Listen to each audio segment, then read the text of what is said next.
మతిమరుపు రావటం, జ్ఞాపక శక్తి లేకపోవటం, ఇలాంటి సమస్యను రాకుండా కరివేపాకు బాగా ఉపయోగపడుతున్నది. మెదడు కణజాలం దెబ్బతినకుండా, వాటికి ఇన్ఫెక్షన్స్ రాకుండా పోరాడుకోవటానికి ఇందులో ఉండే యాంటీ ఆక్సిడెంట్స్ ఈ రకంగా బ్రెయిన్ సెల్స్ ముసల్తనంలో కూడా చురుగ్గా యాక్టివ్గా పనిచేయడానికి కారణమవుతున్నాయని వాళ్ళు నిరూపించారనమాట.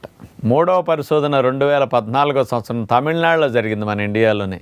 University education and research centre వారు ఈ పరిశోధన చేసి ఏం చెప్పారు అంటే, కరివేపాకులో యాంటీ ఆక్సిడెంట్స్ అనేవి అతి ఎక్కువగా ఉన్నాయి, పుష్కలంగా ఉన్నాయి. అందులో ఉన్న యాంటీ ఆక్సిడెంట్సే అసలు మెడిసినల్ ప్రాపర్టీస్కి, ఆరోగ్యాన్ని సంరక్షించడానికి అద్భుతంగా పనికొస్తున్నాయని నిరూపించారు. అవేమిటంటే యాంటీ ఆక్సిడెంట్స్ లినిలాల్, ఆల్ఫా టర్ఫినిన్, మిర్సిన్, ఆల్ఫా